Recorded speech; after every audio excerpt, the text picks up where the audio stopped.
할렐루야. 저는 오늘 우리가 함께 합독한 이 이사야 6장에 있는 말씀을 근거로 해서 참된 예배라고 하는 제목을 가지고 잠시 은혜를 나누겠습니다. 어떤 부부가 있었는데 하루는 아주 심하게 부부싸움을 하게 되어졌습니다. 예기치 않게 아내의 입술을 통해서 그만 감정이 폭발해서 남편에게 집을 나가라고 큰 소리로 외치면서 부부싸움이 아주 최고조에 달하게 되어졌습니다.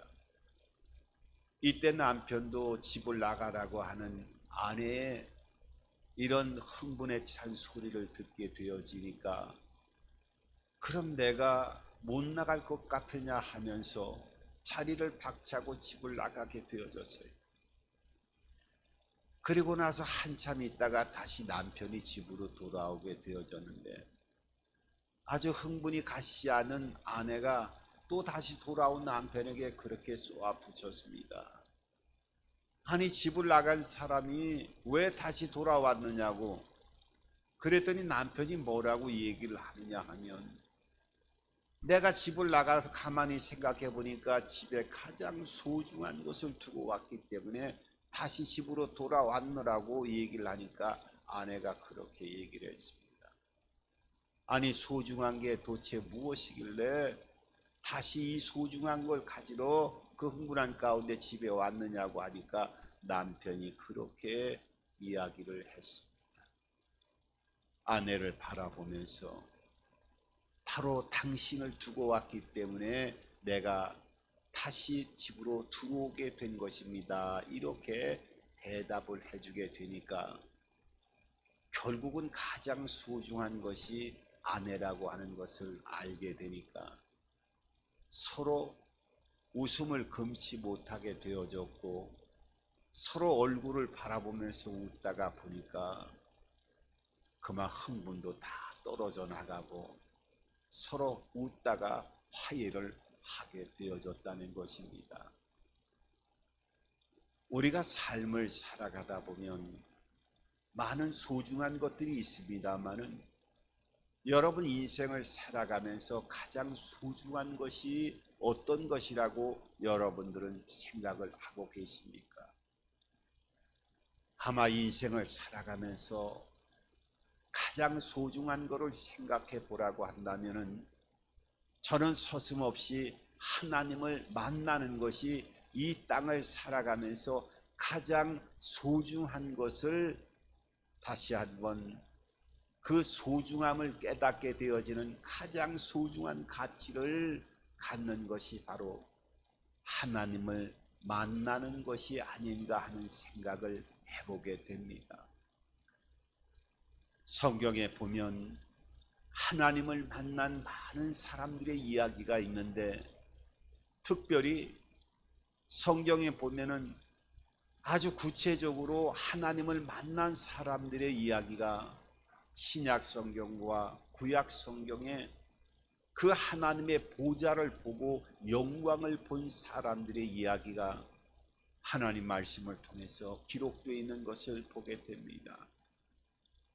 사도행전 7장에 보면 스데반이라고 하는 최초의 순교자가 되어졌던 스데반이 그 순교의 문을 열어갈 때 하늘 보좌가 열려지면서 하늘 보좌 하나님 우편에 선 인자가 그 하나님 우편에 선 모습이 환상 중에 순교 가운데 영안이 열려져서 하늘 보좌가 열려지고 내 영혼을 주님께서 받아달라고 하면서 기도하는 그 스데반의 모습을 통해서 영적인 하늘 보좌의 세계가 열려지는 모습을 보게 됩니다. 그것뿐만 아니라 성경의 제일 마지막 신약 성경에 보면 요한계시록이라고 하는 성경을 보면 요한이 이 계시록을 통해서 하늘의 문이 열려지고 하늘 보좌가 펼쳐지면서 하나님의 환상과 계시를 통해서 하늘 나라가 펼쳐지는 놀라운 영광을 경험하는 모습을 요한계시록 전체를 통해서 우리들에게 보여주고 있습니다. 그것뿐만 아니라 구약 성경에도 보면은 에스겔이라고 하는 선지자가 하늘 보좌를 보게 되어질 때 하나님이 그 생명의 대원을 통해서 말씀하실 때 하늘에 놀라운 역사들이 펼쳐지면서 특별히 에스겔 37장과 47장을 보면 그 하늘문이 열려지면서 하나님께서 생기가 흘러 들어가게 되어질 때 죽어있는 뼈들이 나중에 심줄이 돋고 가죽이 덮이면서 새로운 생명체가 되어지는 군대를 이루어 나가는 그런 놀라운 환상을 보게 되어지고, 그것뿐만 아니라 에스겔 47장에는 성전의 문지방의 틈을 통해서 흘러내리는 그 조그만 성전에 흘러내리는 물을 통해서 그 물이 흘러가는 곳에 강물이 되어지고, 그 흘러가는 성전의 문지방에서 내려온 물을 접하는 모든 영역에 회복의 역사가 나타나고, 마른 강물에 죽은 물고기들이 살아나는 놀라운 역사가 펼쳐지는 하늘의 보좌에 그 생명력 있는 하나님의 영광을 보는 모습을 보게 되어집니다. 그것뿐만 아니라 다니엘이라고 하는 사람은 그 다니엘서를 보면은 하나님의 꿈과 계시와 환상을 통해서 눈만 감으면 하나님이 하늘 보좌를 펼쳐지게 하시고 장차에 되어질 모든 일들을 아주 선명하게 생생하게 다니엘의 꿈을 통해서 보여주고, 그 영광을 나타냈던 하늘 보좌의 문을 열어가는 역사를 성경은 보여주고 있습니다. 오늘 본문을 배경으로 하고 있는 이사야라고 하는 선지자도 하늘의 보좌가 펼쳐지는 역사가 오늘 본문을 통해서 우리들에게 보여주고 있는데, 이 이사야 6장에 있는 말씀은 우리가 드려지는 예배의 참된 모습이 어떤 모습인가 하는 것을 보여주고 있고, 예배가 얼마나 중요하다라고 하는 것을 보여주고 있고, 또 예배를 통해서 하나님은 어떤 마음을 가지고 계시는가 하는 것을 아주 선명하게 하나님의 마음을 보여주고 있는 참된 예배에 대한 그림자의 모습이 오늘 본문을 통해서 우리들에게 보여주고 있습니다. 코로나19로 인해서 많은 어려운 시간들을 사람이 대면하지 않고 비대면으로 오랜 세월 동안 삶을 살아가다 보니까 사람을 대면하지 않고 비대면으로 모든 것들이 이루어지는 것들이 오히려 정상적으로 정착되어져 가고, 그 정착되어지는 모습이 점차적으로 모든 분야에 확산되어져 가는 모습들을 보게 되어집니다. 지금 우리가 살고 있는 여러 가지 형태를 보게 되면 우리가 일상적으로 겪고 있는 비대면, 사람의 얼굴을 보지 않고 움직여지는 많은 모습들을 얼마나 많이 가까이서 체험하게 됩니까? 조그만 식당을 가더라도 예전 같으면 사람이 메뉴판을 가지고 와서 주문을 하지만은 지금은 조그만 기계를 든 그 로봇이 작동을 해가지고 주문을 하러 이곳저곳을 움직이면서 주문도 그대로 받아가지고 주문 받은 대로 가지고 와서 사람이 주문한 사람 앞에 멈추어서 그 음식을 제공하는 그런 모습들을 보게 되면서, 이게 앞으로 이제 이 비대면이 여러 가지 면에서 AI, 인공지능을 통해서 모든 면에 확산되어질 것이다라고 하는 것은 부정할 수가 없어요. 그래서 요 근래에는 그런 얘기들을 많이 합니다. 목사님, 이제 다른 부분에도 다 비대면이 활성화가 되어지는데, 특별히 교육계통에 있어서는 줌을 통해서 사람이 직접 만나지 않고 교육 시스템 자체가 비대면으로 가장 활성화되어져 있고 정착되어진 부분이 교육계통이 아닌가 하는 생각을 해보게 됩니다. 그러다 보니까 많은 사람들도 그런 생각을 해요. 목사님, 예배도 다른 것도 많이 비대면이 활성화가 되었는데 예배도 비대면으로 예배를 드리면 안 됩니까?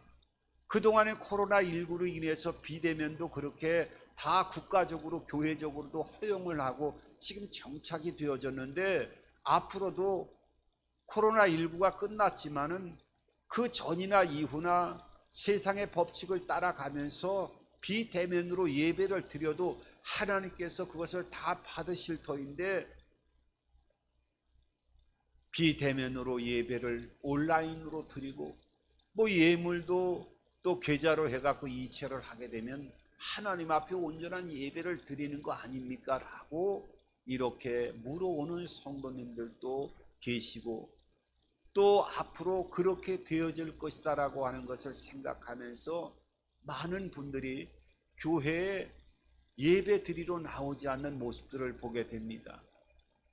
실제적으로 조사에 의하면은 코로나19 이전과 코로나를 통과하면서 이제 그 19가 다 코로나가 모든 병이 지나가고 일상생활이 돌아왔음에도 불구하고 교회 예배 나오는 사람들을 그 숫자를 통계를 내다 보니까 코로나19가 있기 전과 후 그 코로나19가 지나간 이후에 성도님들이 교회에 출석하는 인원수를 보니까 3분의 1 정도가 큰 교회든 작은 교회든 다 실체적으로 그 인원수들이 3분의 1 정도가 예배를 드리지 않는 모습을 통계적으로 나타내고 있고 실제적으로 그런 모습으로 이 교회의 신앙의 믿음의 삶을 살아가는 형태가 정착되어져 가는 이런 모습들을 보게 되어집니다. 그러면은 우리가 예배도 비대면으로 드리는 것이 또 어떻게 하나님께서 보실 때 어떤 모습으로 보시고 이 비대면 예배를 그동안에 흠양하시고 우리가 모든 면에서 그것을 허용하고 국가적으로 교회에서도 인정을 하면서 예배를 드렸는데 앞으로도 그렇게 드리는 것도 하나님이 외면하시지 않지 않습니까? 라고 물론 반문할 수도 있고 그런 신앙생활의 길을 걸어갈 수도 있습니다. 그렇다고 하면 그런 면을 통해서 성경은 어떤 모습으로 예배에 대해서 말씀하고 있는 것인가를 우리가 한번 신학적으로 그런 면을 지나서 성서적으로 한번 살펴볼 때 이것을 우리가 각자의 삶 가운데 판단 기준이 되지 않을까 하는 그런 마음을 갖게 되어집니다. 우리가 교회가 세워지는 태동기가 사도행전 2장에 성령께서 오순절날 마가의 다락방에 임하여지면서 불의 같이 갈라지고 바람 같은 급한 이 바람 같은 소리가 있어 불의 같이 갈라지는 이런 놀라운 하늘의 능력이 성령 강림을 통해서 120명의 머리 위에 임함으로 인해 가지고 각자의 방언을 통해서 최초로 교회가 세워지는 모습을 보게 되어집니다. 그러니까 하늘 문이 열려지고 교회가 세워질 때 가장 먼저 나타나는 현상이 어떤 현상이 나타나느냐 하면 언어를 통해서 모든 장벽이 무너지는 사건으로 교회의 시작이 되어졌다고 하는 것을 발견하게 됩니다. 이 사도행전 2장의 교회가 생길 때의 모습을 보게 되면 반드시 그림자가 되어지는 구약 성경의 창세기 11장에 보면은 바벨탑 사건을 우리가 반드시 한번 짚고 지나가야 될 부분임을 발견하게 되어지는데 거기에는 죄성으로 인해서 하나님을 반역하고 하나님을 대면하자 하면서 인간의 욕망을 통해서 탑을 쌓았던 인간들의 모습을 보고 하나님은 어떻게 해요? 그들의 언어를 흩음으로 인해서 모든 탑을 쌓았던 하나 되어지고 하나의 목적을 가졌던 사람들을 지상 곳곳에 다 흩어버리는 역사가 나타나는 것을 보게 되어집니다. 그러니까 하나님과의 수직적인 관계가 단절되어질 때 사람과의 수평적인 관계도 단절시키는 역사가 구약 성경에 하나님과의 관계가 단절되어지면 사람과의 관계도 단절되어졌지만은 사도행전 신약의 교회가 만들어질 때에는 그 하나님과 단절되어졌던 통로가 열리면서 하늘의 문이 열려지고 하늘의 성령께서 각자의 사람 몸에 들어오게 되어지면서 어떻게 해요? 하나님과의 관계가 회복되어질 때 그 수직적인 관계가 회복되어지면서 사람과의 관계도 단절되는 것이 아니라 회복되어지는 역사가 언어를 통해서 장벽이 무너지게 되어지고 하나 되어지는 모습을 우리들에게 보여주고 있습니다. 그러니까 어떻게 보면은 이 교회라고 하는 것은 언어를 통해서, 그러니까 그들이 오순절날 각자의 방언을 통해서 성령 강림을 통해서 입술로 고백하고 입술로 방언을 했던 그 방언은 그 예루살렘 성전의 유월절을 통해서 많은 사람들이 각자의 도시에서 왔을 때 그 사람들이 깜짝 놀라는 그런 모습으로 성경은 분명하게 보여주고 있어요. 아니, 이것은 우리 각 지역의 말인데 이 사람들은 예루살렘을 떠나가 본 적이 한 번도 없는 사람들인데 어떻게 우리 멀리 떨어져 있는 우리의 말들을 이렇게 각자의 유창하게 말을 하고 있는 것인가 하면서 놀라는 모습을 통해서 그 당시에 성령 강림을 통해서 임하였던 방언은 지금 우리가 기도할 때 룰루랄라 하는 방언이 아니라 각자 지방의 고유한 언어를 성령의 역사를 통해서 기도하는 이 놀라운 임재를 보여주는 사건을 통해서 각자 지방에 흩어져 있는 모든 사람들의 언어가 하나 되어짐을 통해서 장벽이 무너지게 되어지고 사람과의 관계를 회복시키는 사건이 교회의 태동에 제일 먼저 성령의 역사를 통해서 하나님과의 관계가 회복되어지면 사람과의 관계가 회복되어지는 모습으로 우리들에게 교회의 모습을 보여주셨어요.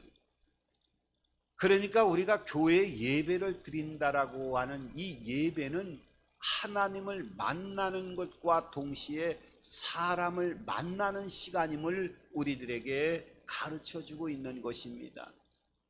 그 유명한 칼바르트는 현대 교회의 가장 큰 문제는 바로 성례전이 예배 가운데 줄어드는 것이라고 하는 것을 그 칼바르트 신학자는 표현하고 있습니다마는 우리가 그 초대교회 당시에 행하여지는 부분에는 교회는 가장 중요한 것이 있는데 그 중요한 것이 어떤 것이냐 하면 가장 큰 중요한 두 가지를 얘기하는데 바로 말씀 선포와 성례전을 이루어 나가는 것입니다. 당연히 교회 안에서는 예수 그리스도의 행하였던 말씀과 부활 이후의 모든 그 사건들을 얘기하는 하나님의 말씀을 전하는 것이 예배 가운데 가장 중요한 것이요.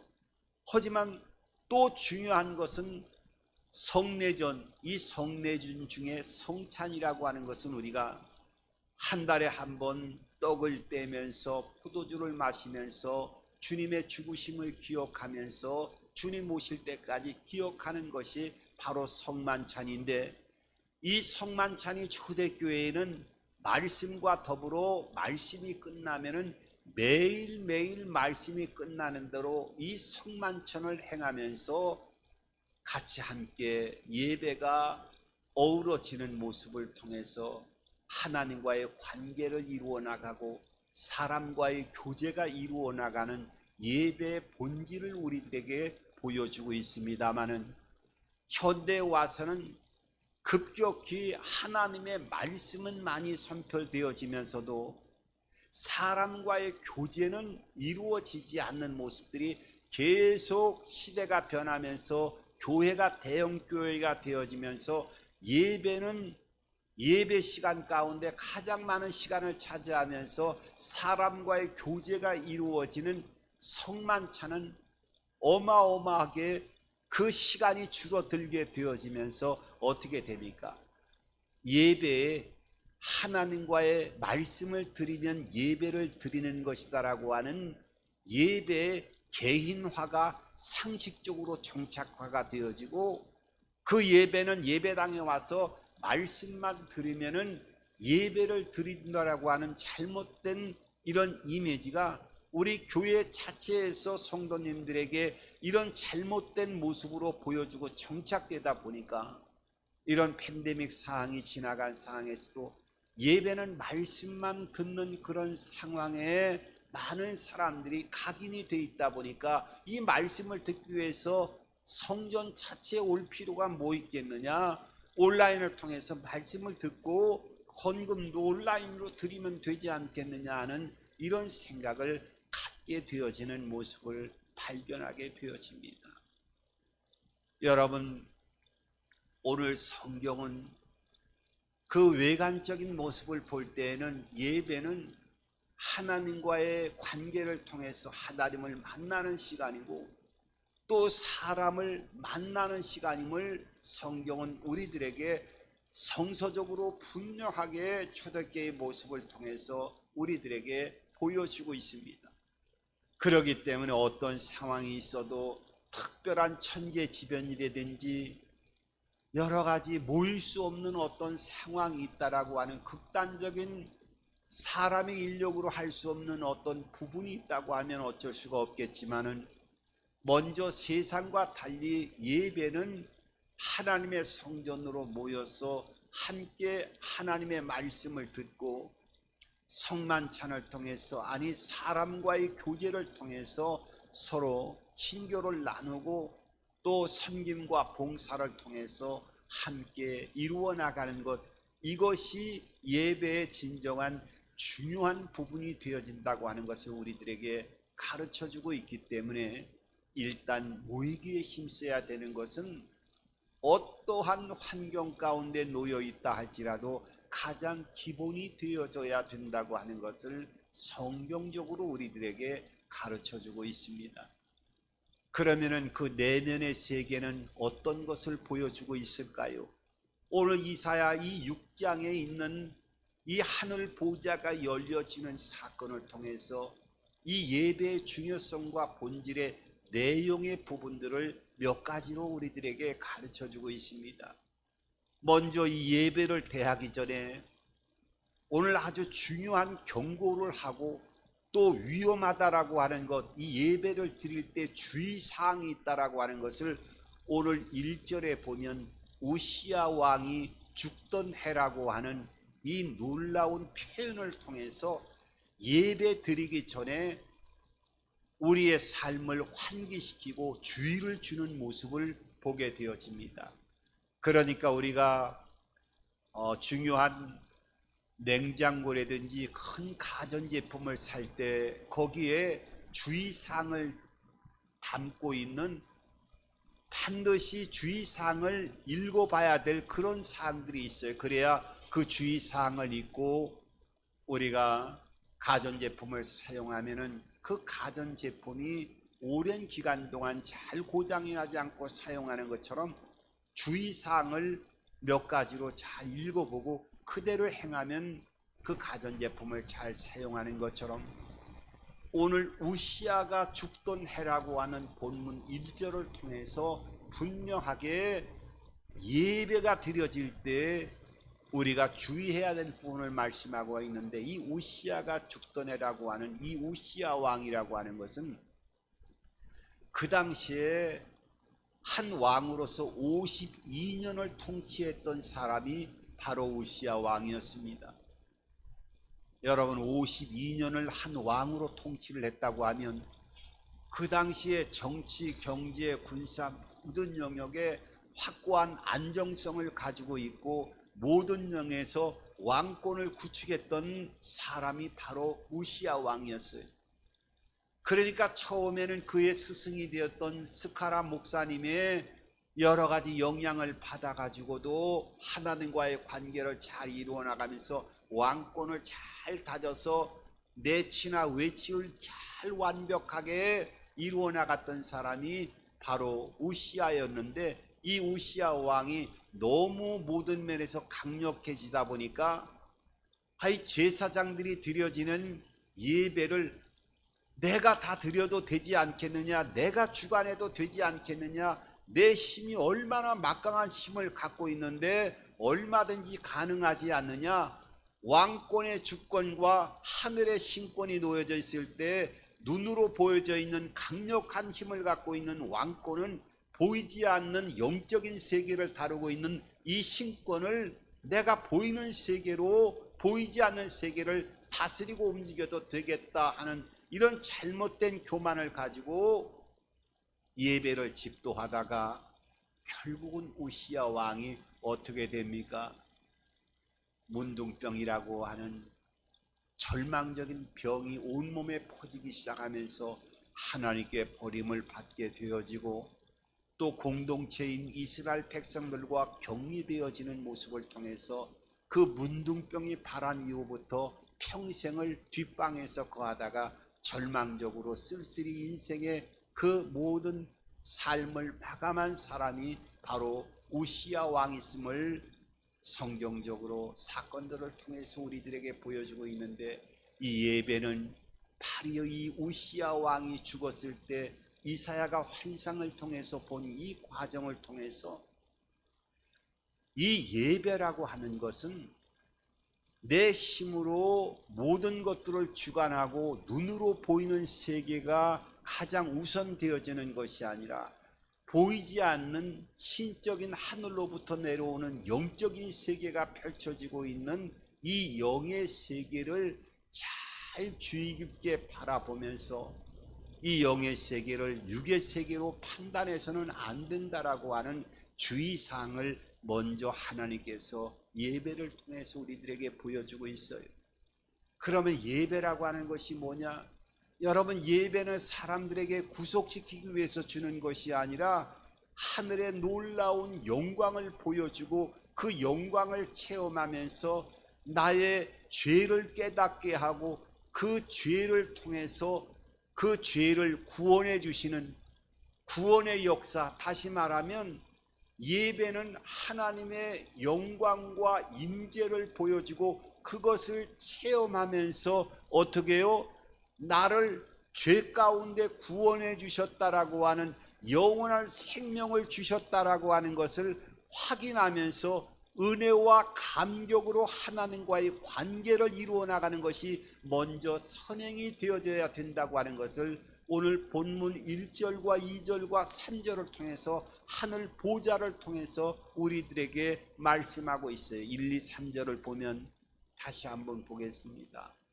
우시야 왕이 죽던 해에 내가 본즉 주께서 높이 들린 보좌에 앉으셨는데 그의 옷자락은 성전에 가득하였고 성전에 하늘 보좌가 펼쳐졌어요.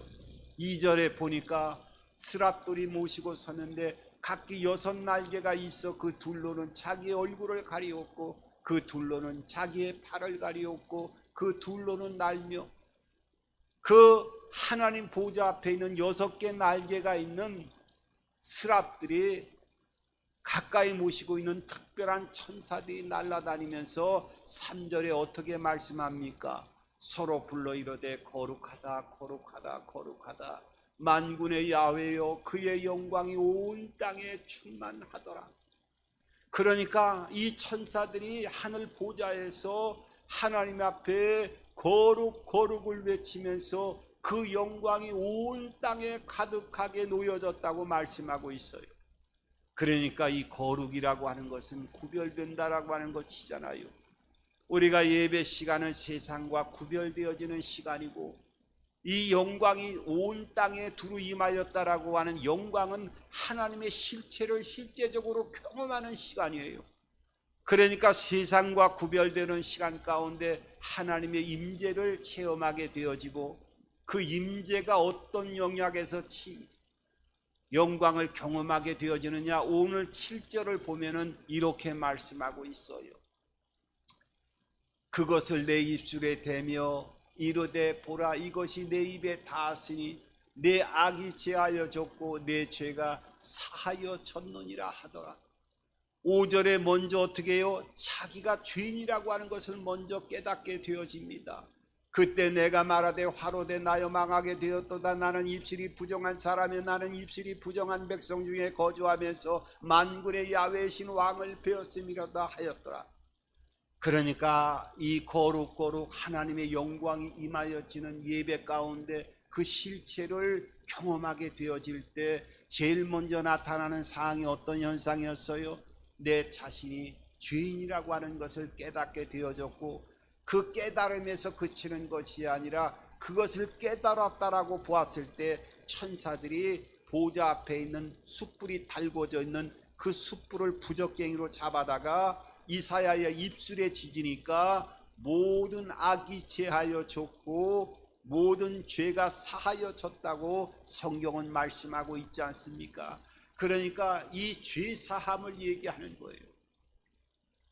예배라고 하는 것은 하나님이 나를 구원해 주시고 죄인 중에 죄인 나를 하나님께서 주 예수 그리스도의 십자가의 피를 통해서 구원하셨다라고 하는 이 놀라운 하늘의 선물을 예배 가운데 그 영광 가운데 체험하면서 경험하면서 그 역사를 더 시간 다시 한번 예배 안에서 뒤돌아보면서 하나님과의 관계를 이루어 나가는 것이 예배의 본질적인 제일 먼저 중요한 한 부분이 되어진다고 하는 것을 말씀하고 있어요.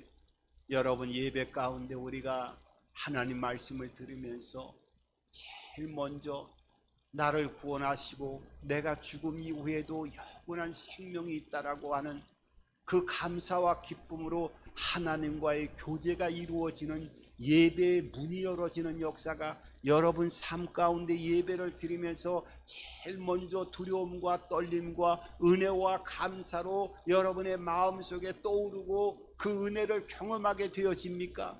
여러분, 예배는 바로 이런 것이 먼저 예배 안에서 드러나야 된다는 거예요. 그리고 이 예배는 하나님의 말씀이 선포되어지는데 이 말씀을 선포되어질 때 좋은 것들만 듣고 나쁜 거는 내가 말씀을 따라 행하지 않는 것이 아니라 하나님의 말씀이 들려져 오면 이 말씀을 다 순종하고 우리의 삶의 현장에서 결단하면서 그 삶의 영역에서 하나님의 말씀을 받은 것들이 그대로 나타나는 것이 예배의 본질 안에서 펼쳐지는 중요한 부분이 되어진다고 하는 것을 오늘 8절에 이렇게 말씀하고 있습니다. 8절을 보면 내가 또 주의 목소리를 들으니 주께서 이르시되 내가 누구를 보내며 누구를 위하여 갈고 하시니 그때 내가 이르되 내가 여기 있나이다 나를 보내소서 하였더라. 여러분, 주의 목소리를 들었다고 말씀하고 있어요. 이 예배는 하나님의 음성을 듣는 시간입니다. 우리가 예배 가운데 성경을 통해서 말씀을 듣고 설교를 통해서 말씀을 듣고 성령의 음성을 통해서 말씀을 듣게 되어지는데 이 말씀을 들을 때 내 내면에서는 이것을 결단하고 이 말씀을 통해서 삶의 현장에서 그대로 실천해야지 결단하면서도 교회 밖에만 나가면 또 마음으로 말씀을 들은 거에 그치지요. 그러니까 하나님이 뭐라고요? 내가 누구를 보내야 될까 하나님도 근심하면서 하나님의 말씀을 들려주는데 오늘 이사야가 내가 여기 있나이다 나를 보내소서 하면서 오늘 이사야 선지자처럼 하나님의 말씀을 받으면 그 말씀을 우리의 삶의 현장에서 그대로 실천할 수 있는 하나님의 순종의 하나님의 자녀들을 이 예배 가운데 말씀하시고 찾고 계시다고 하는 것을 보여주고 있어요. 여러분, 이 예배에 대한 비밀은요, 오늘 9절에 보면 8절에 보면은 이렇게 말씀하고 있습니다. 오늘 9절에 보면 최종적으로 이렇게 말씀하고 있지요. 9절을 보면 오늘 하나님께서 이렇게 말씀합니다. 야훼께서 이르시되 가서 이 백성에게 이르되 너희가 듣기는 들어도 깨닫지 못할 것이요 보기는 보아도 알지 못하리라 하여. 그러니까 듣기는 들어도 깨닫지 못하고 보기는 보아도 보지 못한다는 거예요. 예배라고 하는 것은 바로 이런 것이라는 거예요. 세상 사람들의 관점에서 보면은 보기는 보아도 보지 못하고 듣기는 들어도 깨닫지 못하고 성전 안에 예배를 드리는 하나님의 백성이라 할지라도 오늘 이 말씀처럼 보기는 보아도 보지 못하고 듣기는 들어도 깨닫지 못하는 이런 모습으로 예배가 나타나게 되어지고, 진정한 예배의 본질은 예배 안에서 하나님의 영광과 실체를 성령의 감동을 통해서 체험할 뿐만 아니라 나를 구원해 주시고 나의 모든 삶을 건져 주신 그 구원의 은총을 늘 되새기면서 주의 음성을 듣고 말씀을 통해서 깨닫는 대로 우리의 삶의 영역에 이 예배가 모태가 되어져서 삶의 모든 정황에서 하나님의 역사를 이루어 나가는 통로로 쓰임받게 되어진다고 하면